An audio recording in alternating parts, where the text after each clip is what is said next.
I have with me Chris Patterson. Yes, sir. And Chris is the owner of the Spring Street Smokehouse Barbecue. That's right. In downtown LA.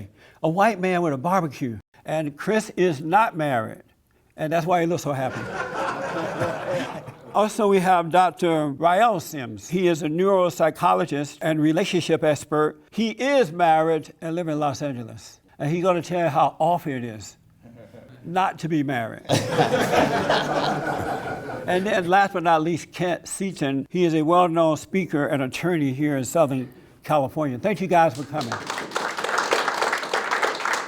So Kent is not married either. Why not, Kent?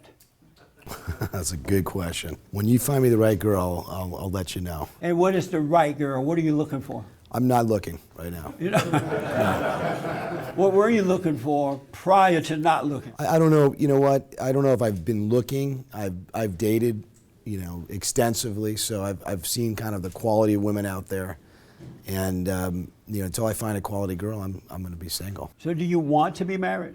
You would like to be married? I don't know. You don't know? No. You better hurry up. You're 40-something years old. Hurry up for what?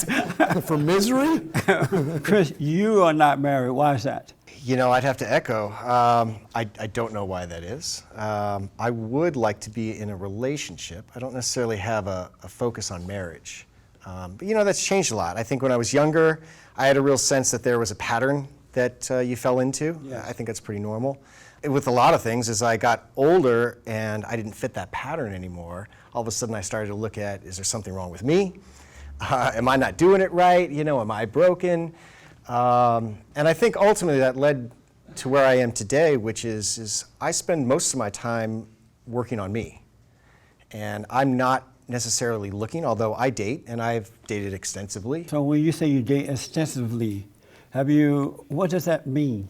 I think there was a time in my life wherein I dated weekly, 2 or 3 women, during the course of a week for years. A player? No. You were not a player? No. I think there's a fantasy of wanting to be a player, right? And I think there's a lot of fantasies, right? There's a fantasy to marriage, there's a fantasy to single life. All my married friends constantly badger me about how great my life is. And I'm like, well, I understand it from where you're coming from, your standpoint. But actually, I feel like there's a lot missing in my life. Like what? Of not having a partner. Oh, you do? Of a regular person. Yeah. So you want to be married? No, not necessarily. What I want is I want a relationship. What does that mean, a relationship? Oh, that's a good question. That's something that I ask myself all of the time. I think of it in terms of sports. I like the idea. You see it like a football game? No, I mean... you make a touchdown and then you throw the ball away? No. No. That would be looking at my partner as the opposite team. And it really, what I'm talking about is being on the same team with someone. It's something that I think I look for in my business life, and I really like to look for it in my personal life as well. And I didn't. So I think your description, even though it's funny, is probably how I spent most of my 20s looking at dating. Yeah. But I'm not 20 anymore. I'm 42. When you ask me if I want to be married, I don't have a pressing need. But you say you want a relationship. Mm-hmm. Is there a difference between being married and having a relationship, or is there another kind of relationship you want without the marriage part? I think the word that I would use would be commitment, but I have a sense that maybe the doctor would have a clearer sense of describing that. So when you say commitment, does that mean you want the sex and all that come with this commitment?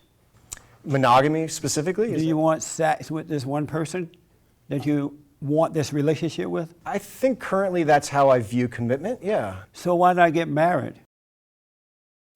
For the same reason. I haven't found the person that I want to I want to commit to. Doc, what's wrong with these guys? I mean, you were asking great questions. I mean, I was just like, go ahead and take over, because those are the same questions that I would ask as well. We all, as human beings, we all have a need to belong. So even though we could say we don't want that connection, that's just totally impossible as human beings, because that's how we are surviving and living in the world, is by, like you said, you would like a partner, and that's something that we desire. as human beings. That's how we live because of other human beings on the earth. But why do they want the partner without the marriage? Well, today too is a new, different type of millennium now, where people are sometimes, I'm not saying if that's the case, but sometimes we hear relationships or marriages that doesn't go well, and so that kind of put a little fear in us where you don't want to do it, because you've heard other friends say, oh, marriage is the worst, or I was divorced 4 times, or married 4 times, and sometimes then that's a fear too. But you asked a great question. If you're looking for that companionship and you're together, then why not get married? Because I've had a lot of people say, oh well, marriage is just a piece of paper. Okay, then why not get married? Right. It's just a piece of paper, right? And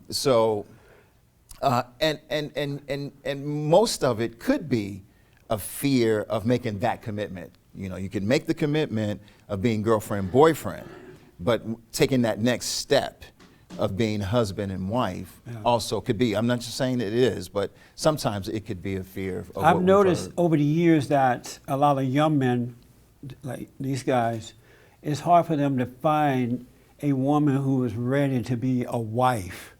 Women seem to be very competitive nowadays. Yes. And they want the same kind of relationship that a man wants. They want it to Absolutely. be equal, and it doesn't work that way.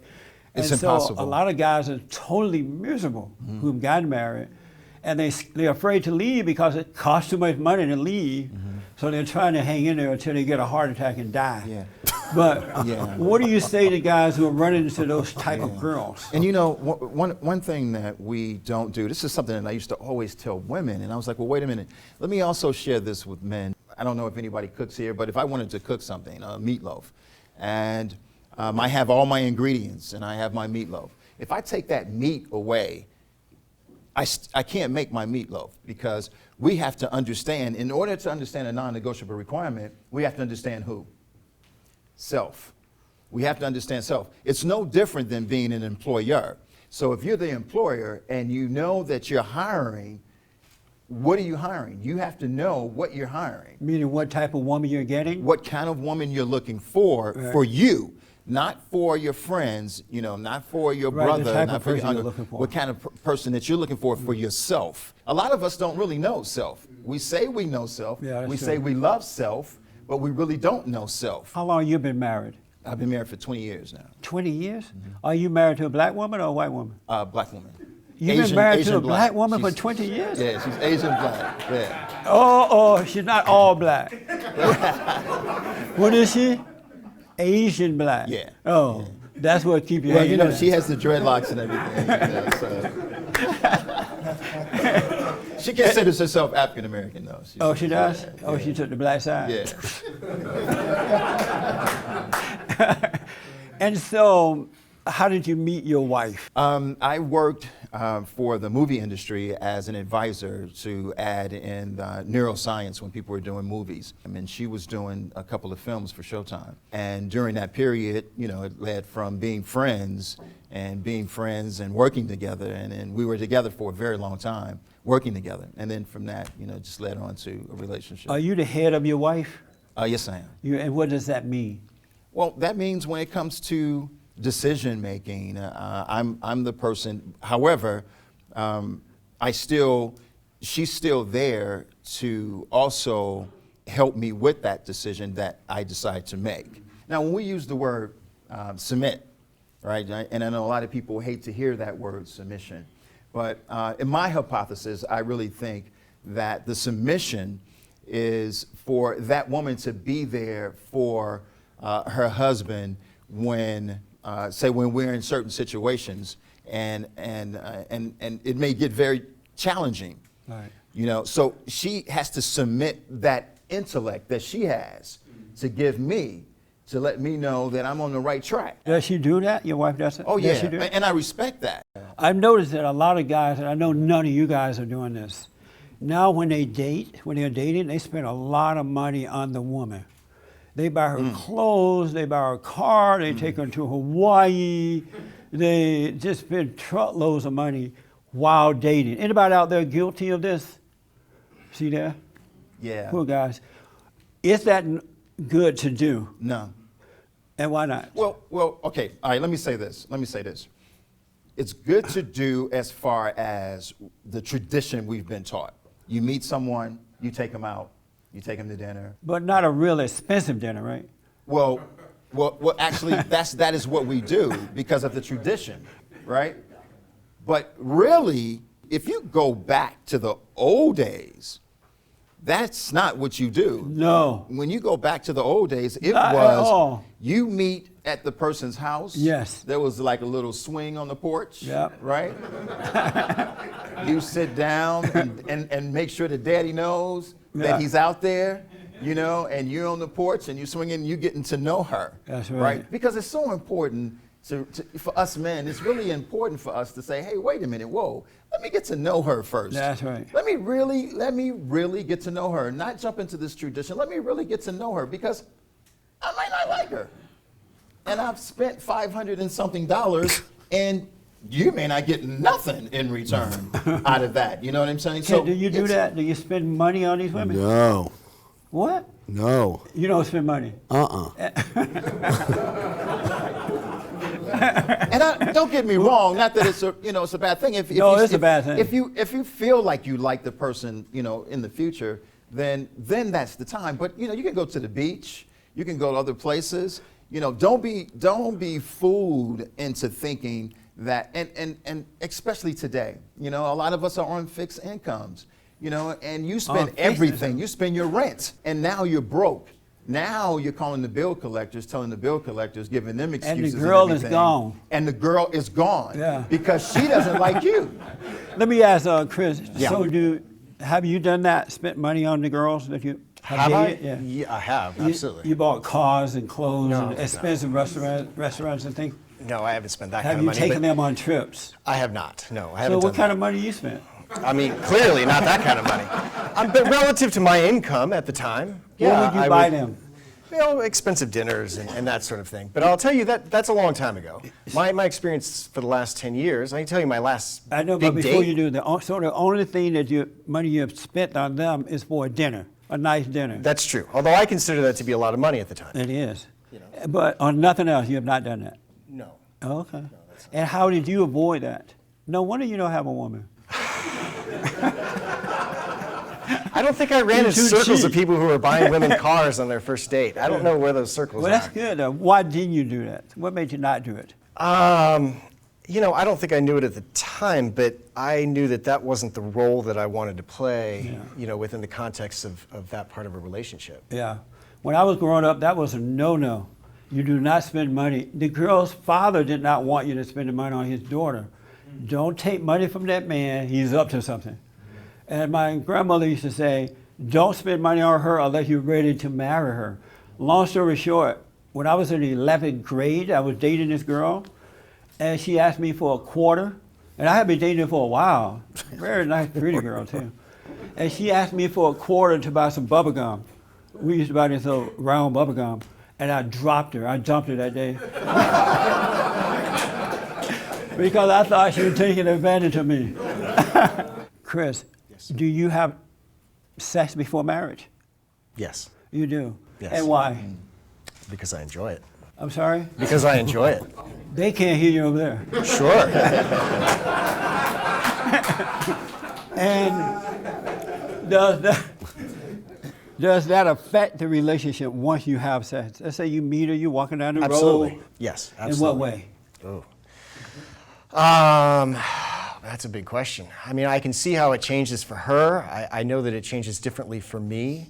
Some of it has to do with when that might happen. I've had a couple of relationships that have lasted a few years. And so in those places, it deepened our relationship at the time. But often if sex happens or comes into the relationship too soon, it even though I don't want it to be this way, it often sort of cheapens the relationship. Yeah, it changes. Yeah. So if you know that, why do you have sex before marriage? Then? That's a good question. Of course, that's the question of why do I keep doing all the things that I do in my life that hurt me rather than help me, right? And the answer is? You got me. I don't know. okay. But those are things that I work through, as I go through life. Yeah. But specifically to your question, I I have a sense that a little bit of what the doctor was talking about is there's a normal way of interacting in our society. And you guys are talking about sitting on a porch swing. Clearly, that's not part of my experience. Right. Absolutely. And as much as I like to think of myself as an individual, and I'm a free thinker, and I make my own rules, and all this stuff, the reality is that I follow these patterns as much as anybody else does.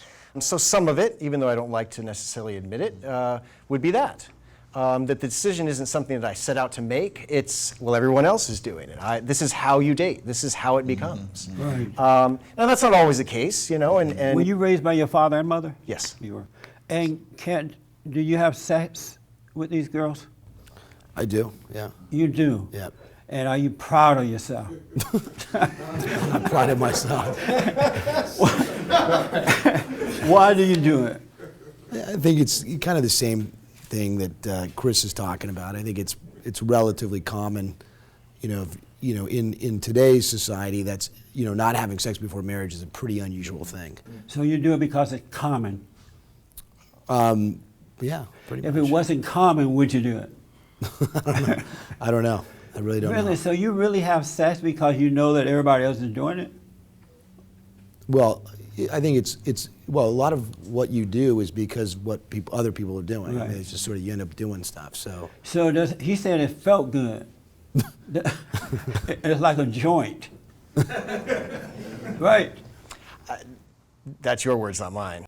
Doc, should they be having sex before marriage? Well, spiritually speaking, if you want to say spiritually speaking, No, they're just regular speaking. but regular speaking, they're men. They're men, and biologically. What does that mean? Well, biologically, we have that urge anyway. But should we're we gonna go have with our that- urges?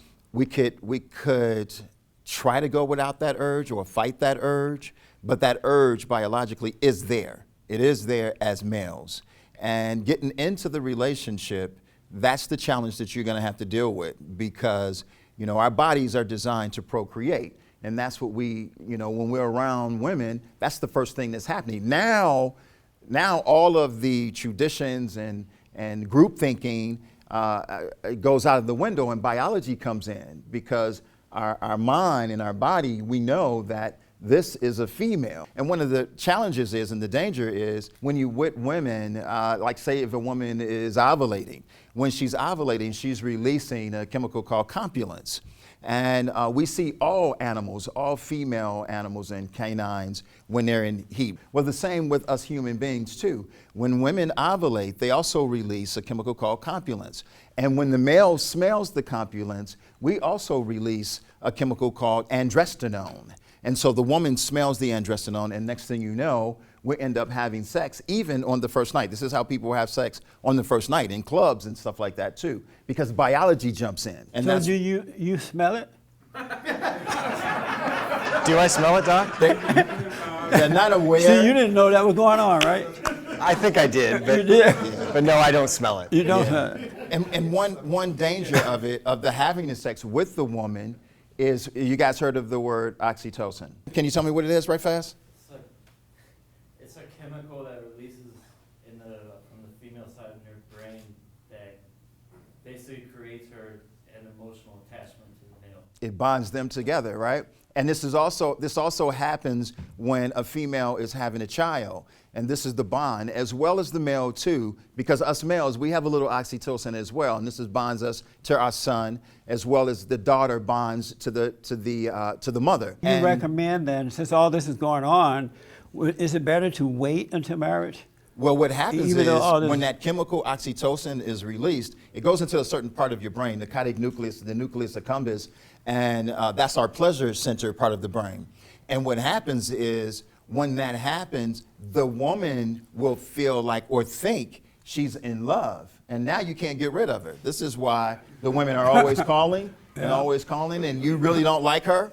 But now you're like, oh man, it's because of that release of the oxytocin, the bonding, because she thinks, she's thinking she likes you, but actually she's bonded to that sex and that release of that oxytocin. I just thought of a way not to have sex before marriage. All you have to do is think about all that, what the doctor just said, and And by the time you're done thinking, you won't feel like having sex. Think about the osmosis and all this smelling stuff, and you wouldn't want to do it. You were about to tell me you spent money on a girl at one time, and I cut you off. Remember? Oh, actually, it's the opposite. There was, as I was younger, I might have spent more money. Now I don't at all. My last date, I took her to the gun range on a first date. Right on. Just because that's what that sounds like a nice thing to do. Yeah, it was a lot of fun. It's what I wanted to do. She had never done it before. I thought, hey, well, let's maybe see what it might happens. not be so nice. Yeah. So, Doc, my last question about this: if it wasn't for sex, would men have anything to do with women? Oh, that's a good one. No. I mean, because again, it goes back to the biology of it. It goes back to, that's just the way we're designed as males, is to procreate. Right. Because our bodies are not thinking, relationship, girlfriend, boyfriend. It could care less, and that's why Right. it is the danger of being with another female, by yourself, because now the body kicks in, and it's like, hey, this is a female. That's why we're here today. So, do women know that if it wasn't for her sex, men would not have anything to do with them?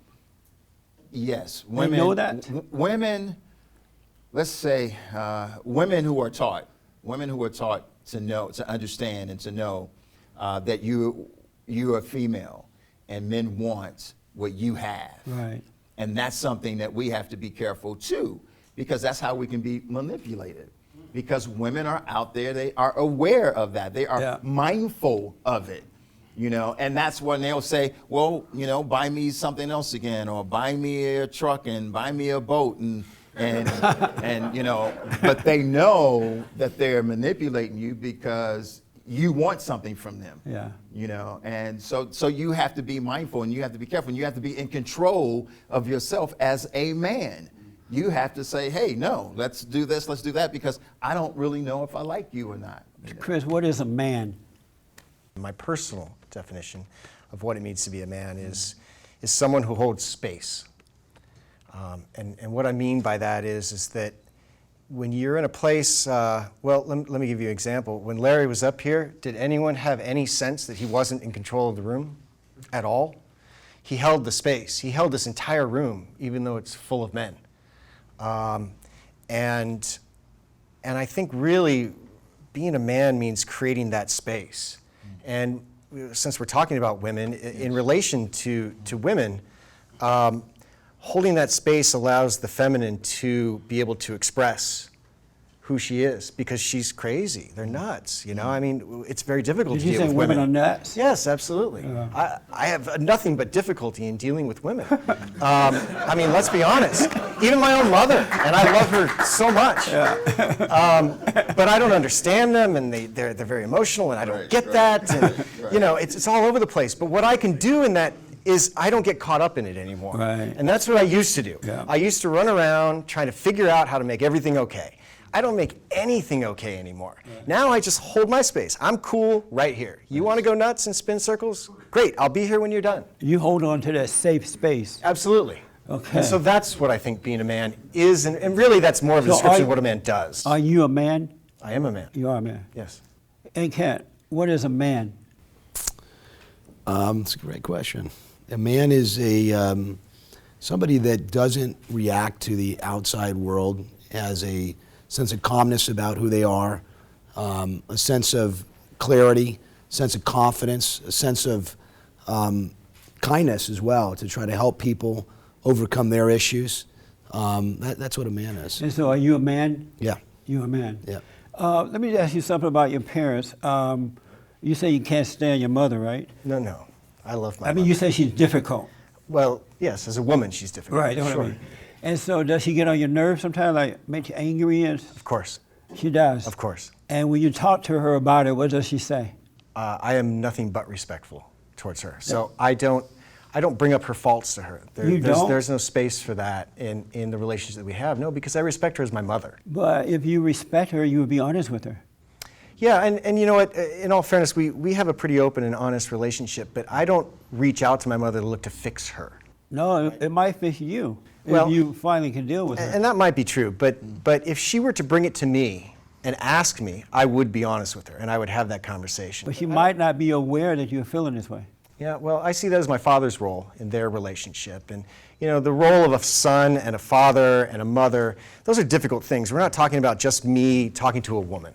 You know, that's a very special relationship, and it has certain parameters. So what do you think would happen if you went to your mother and say, Mom, you make me angry when you do this or you say this? It's just, Well, now it's that's been different. an issue all of my life, and I'm sick of it. That's different. Now we're What talking would about happen? my anger. So I have done that. Right. You know, me expressing my anger is okay. Expressing how I'm feeling to anyone is always okay. But not telling her how she is. Well, it's not my role to tell her how she is. Why not? Because it just isn't. But you are a man and you love her, right? I do. And isn't part of love being honest? Sure. So if you love her, why can't you be honest with her about her? I can. I'm just relating to you that that's how I see it. I'm not necessarily saying that I'm right. Oh, I see. But I am saying that that's how I see my relationship with my mother, and I see the relationship with my father and my mother as a son. I see what you're talking about more as the role of my father. And by the way, I think my father does a very good job at that. So do you tell your father on her when she's acting out? No. You don't go tell your dad? No. Why not? Because I don't get in the middle of my mother and father's personal relationship. But you need help. I don't need it. You want me to talk to her? I don't. My mother's a very sweet woman. But if you notice, the women you get involved with, personality is somewhat like your mother's personality. You can't deal with them either. Well, now that's a whole other issue of psychology, right? Of who you date and whether But they isn't reflect that your true, mother. though? And on some level, it is. Yeah, Sure. and why is that? I don't because know. The last person you want is a woman like your mother, right? And yet you keep ending up with that same personality. You think that it's different and end up being the same. I'd have to think about that if the last person I want is a woman like my mother. I think that there's a lot of characteristics about my mother that I really respect. Right, I understand that. So, But the bad part. No. So if what you're saying, listen, and I said that a little bit in jest, right? That women are difficult and emotions are difficult. Well, that's and I'm true. not a little bit in jest, right? But the reality is that part of what I like about having a female component to my life is that they make me better because they make me try harder. Try harder to do what? Well, to do, for instance, like understand my emotions better. Because if all I did was hang out with men, we would never talk about, we would never talk about that. I would never get into that. So that's going to be my next question in a minute. I want to ask you about that. But let me ask you, the girls you come in contact with, do they remind you of your mother? No. In no way at all? Well, they're all the same. What does that mean? All women are the same. So all the women you meet are just like mama? They're all the same. And why is that? Ask God how he made them all the same. And when you say the same, in what way? Emotional, manipulative, controlling. Those are the good qualities, by the way. Oh, God. We're going to have prayer after this is over. How do you deal with that? When you run into those type women, how do you handle it? I say, girl, sit down. I'm joking. No, with women, I'm very direct with women, and if a woman that I'm dating doesn't get over that, it's over. It's not really a complicated process. It's just over. Well, no, I talk to them. Is it hard to walk away? No, not at all. It's never hard. Is it hard? When you were dating, was it hard to walk away? In relationships where I've created my own emotional bond, those are hard to walk away from. But in dating, no, it's very easy to walk away. Doc, if they don't have sex before marriage, isn't it easier to walk away from it if it's not working? Not really. Not No. really, because you can have an emotional relationship without having sex too, and that's even greater, actually. We know through studies that the emotional relationship is very significant in a relationship versus the sex. Is it normal for men to be emotional? Yes, we're creatures. Everybody, we both can be emotional, and that's So that's if a you myth. are an emotional man who is dating or married to an emotional woman, who's going to help who? Who? There's no help. Well, we help each Because other. it sounds like everybody's drowning. Well, you help each other because we have to understand too. You know, we're human, and we do have emotions. When is that normal, though? Well, yes, and matter of fact, one of the leading death is us holding those emotions because we say we're men, you know, and because we don't talk to our significant other. And that is one of the things, you know, for instance, men don't cry. So we shouldn't cry until somebody die, right? So, but we know deep down inside, especially psychologically speaking, we have a lot of my patients is because the male could not express, could not articulate to their significant other. So they held it in for so long till it became chronic depression. So let me ask you out, because I'm sorry to be rushing here. Mm-hmm. When I was growing up, my grandfather was never emotional, and he was taught that. But I knew he just wasn't. Men were not into that, but I knew he loved me the way that he disciplined me, and he was there, and I knew he loved me, and he wasn't a complicated guy. Yeah. But my grandmother was emotional, and she was more complicated than my grandfather was, and so it seemed like the one that wasn't emotional did the right thing. And you knew that person loved you, and it didn't mess with your mind. Yeah. But with emotional parents, it screws up the kid. I have to say, too, when we talk about the emotions, it's not the same. The male's emotions is not the same as the female. So we're not talking about two equal emotions. You know, the male is, he's crying and she's crying, and both of you crying and you can't help each other. In short, it's where us males, when we run into challenges, when we run into the point where we need to speak when we need to get counsel from somebody else. Let me ask, Chris, when you were dating, did you ever talk to your woman about your problems? Only recently, in the last few years. And why? What made you start doing that? Because I had that, what I think of as dysfunctional sense of what manhood was that you described with your grandfather. Mm-hmm. You know, that's the expression that my father had, and my grandfather was even more so than that. Mm-hmm. That's dysfunctional? I do think that's dysfunctional. That's not dysfunctional. I think that you should be able to share how you're feeling. What I don't do is I don't lose myself in it. Mm-hmm. And what I see the females or the feminine do is they lose themselves in their emotions. So when you would tell your woman about your problems, sure, how did they feel about you afterward? I think overwhelmingly, it's been a positive experience. In what way? I feel that I was respected more afterwards for being able to do that, yeah. Do you talk to them about your emotions? No. You don't, and why not? Well, I don't have any reason to tell them. But is it wrong to do that? Is it good to do that or not? If you open up to a woman and you tell her all we're talking about personal problems, right? I mean, not because somebody didn't pay me or something like that. You're talking about like real problems, right? Real issues. The women don't respect you. They'll pretend like they do, and they'll put on a whole show. Oh, sweetie, come here, and then they're patting your head, and secretly they're thinking, what a weak guy this guy is.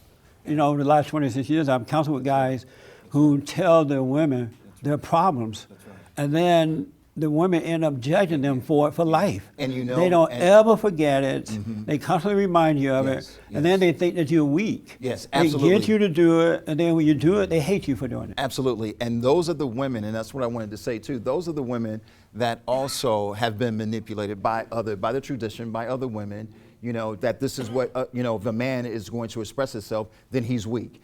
And you're so right. Do you tell your wife your problems? Absolutely. You go home, you say, oh, honey, I had a hard day. And or you get things when you do that. So that's why you do it. Yeah, you get things when you do that, yes. So you tell your wife your problems? Well, when it's necessary. When it's necessary, because this is another thing too. I had a patient today, and that patient was awful, and it just made me sick. You tell her that kind of stuff? No, no, and you have to be careful too to lay a load on woman as well. Yeah. So you have to be careful with that too as well, because we lay that load on woman, and she also, she's taking care of you, she's taking care of the kids. She may have a 9 to 5 as well. So that's pretty much of a load too, because it's our responsibility to make sure that we don't stress our wife out. I noticed that as when well. when men get married, not all, but most, when they get married, they become a boy, and the wife become the mother. It's become Yeah, that a can mama happen and too. son relationship. Why is that? That is because some men weren't raised with their fathers, or if they wasn't raised with their fathers, they just didn't have that. They didn't have the necessary tools in order to establish a vitalized, harmonious, cohesive working relationship. And, a lot of us, we get into relationships sometimes just to be loved, just to feel good. And we're actually in a relationship with a woman instead of just having a relationship with another male friend, and just having a great time going to the football game, loving each other. And that, in a straight way. Right. Yeah, made that clear. But having that. But now, let me ask you sometimes this. we'll get into I'm sorry that to too. cut you off, but let me ask: do you believe that you become like what you hate, and you become attracted to what you hate? I think we could become what we hate. So if a guy resents his mother, and he resent her, and he become attracted to her, so he's not going to get with her, but he would unnaturally be attracted to other women who are just like mama, but then he can't deal with her because he couldn't deal with his mother, and just goes on cycle to cycle. And that's vice versa as well. No, I'm just talking about with the men though. But men could do it too. That's why it's so important too for us men to articulate, to have conversations with mom. That's true, but let me ask. So if he resists his mother, he's attracted to a woman just like his mother, and he become a boy with her, could that be the reason that this mom and son relationship develop once they get involved with these women? Yeah, that could be one of the reasons. Okay. Yeah. And how would one overcome that? Well, it still goes back to the situation, like in the situation with moms. But although you said, because I've heard a couple of times you said that's dad's place, right? That's your father's place. That's your father's place. But also, if there's something that we have to deal with mom, I think it's very important to deal with that with moms, to have a conversation with moms, because that helps you to have a conversation with your significant other. You see, that helps you when we don't, and we don't realize that, because it's just as important, Yes. right? And just as important for a woman to have a relationship with her father, right? In order to know how to articulate and how to communicate to her significant other. So I think it's very, very important. If we have an issue with moms, then we need to sit down and we need to talk this out too. So as well. I'll help you. And the only thing I would ask is for some barbecue. Thank you guys. Thank you so much. I appreciate it. All right. And the last thing I needed was somebody messing up my mind. So I found 100 reasons for looking away one more time. She could cause me to sing